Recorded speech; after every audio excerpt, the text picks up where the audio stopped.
one of the greatest challenges in my life is I have this really, really high empathy, and it's hard for me to leave people behind. Yeah.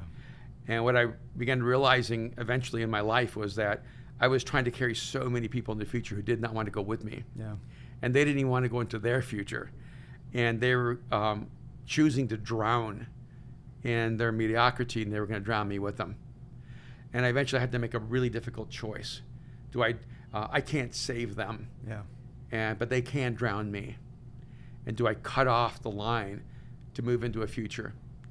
And I'm using a really harsh metaphor, but in ocean training, when they drop helicopters to save people from ships or boats that have crashed, and there's people in the water, they're taught to save the people who are swimming toward the helicopter, not the people who are frantically swimming away from it. Because you can't save the people who don't make the choices to move toward their best future. And having been a pastor for 40 years, you feel a moral obligation to save everyone. Yeah. You feel a moral obligation to bring everyone with you.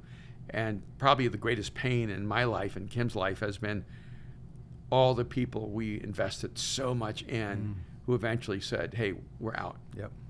And we realized we just spent 5 years or 10 years thinking that eventually that person would grow, and they never made a choice to grow. Yeah.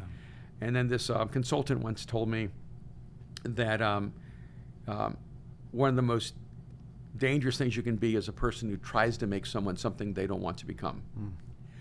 And if you see someone and they have addictions and you want them to be clean, you can't make them clean. They have to want to be clean. Yeah. If you love someone and they are satisfied with mediocrity, you cannot force them to want excellence. And if you want people who are trapped in their past, you can't force them to go into a future. And so I think one of the more challenging chapters is even the one just trying to figure out who are the people that you carry with you no matter what, and who are the people you have to leave behind no matter what. Yeah, and I think that's one of life's great tensions. Yeah. So how do you do that? I mean, how do you, let's go to the drug example, right? So there's a lot of people addicted. I mean, you work a lot of inner city stuff here. There's drugs are everywhere. Somebody doesn't want it. Do you just leave them? Do you stay at arm's length? So how do you deal with situations like that, whether it's drugs or other issues? When I spent about 10 years working with drug cartels, and people don't really know that about me that much. I feel like we need to dig in on that. We need to dig in on that, but okay, keep going. Yeah. And with people coming out of the world of gangs, prostitution, people involved in the world of assassins, and one of the things early on when I went to work with the urban poor, I actually was probably more of a person that believed the man was holding everybody down, this ethereal man. Yeah. And if the poor just had an opportunity, they would rise out of poverty. Yeah. And 10 years of just getting my butt kicked, I realized, I cannot give people determination, but I can give them opportunity.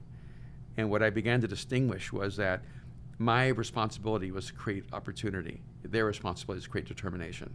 So I would look for people who already had determination but did not have opportunity. And when you find a person who's trapped in poverty, or a person who's trapped in addiction, or a person who's trapped in some spiraling behavior, but they have a determination, and then you give them opportunity, they fly.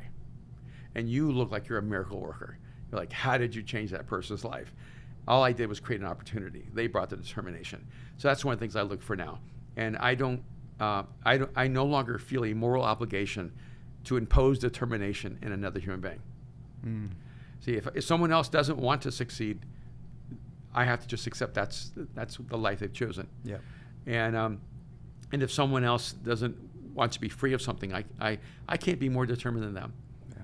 But when I find someone who's determined, I'll do anything to help them find the opportunity. Yeah. Good buddy of mine lives out in Maui. He owns a big construction company. He was just telling me this his strategy, all his team, his best people, his COO, all his best people came from out of prison, because he would look for the people who had chain and determination, and they would never have opportunity. He gave them the opportunity, and now they're thriving, and the loyalty that leads to. It was an incredible story to hear. Our campus pastor in Mexico City, Emerson, Nowotny, he was in federal prison for at least 5 years for trying to sell 7 kilos of cocaine. He should have had, I think, 7 life sentences. Wow. And I think he was out after 5 years and then was sent back in for 2 more years. And when we met him, he had really, his identity was still he was an ex-con. Yeah. And but I saw his determination. This guy was living in San Diego, driving to LA every week to volunteer with me. Wow. And I saw this guy just unwilling to not be present. Yeah. Any opportunity he stepped into, anytime we invited him, he was there. And then he was so artistic and so creative that I began giving him projects. Hey, let's create this, and he would, with his own hands, design tables and chairs, and and even if he didn't know how, he'd figure it out. Yeah. And over time, he started a campus with my son in Venice Beach, and that thing just erupted. And then he came to me and said, I want to go to Mexico City. And him and his wife and their little boy moved to Mexico City without any team. And within probably 2 years, had 2,000 people coming to their campus in Mexico City. Because that guy had been through just the most incredible hardships in his life and was still determined to live a different life. All he was looking for was opportunity.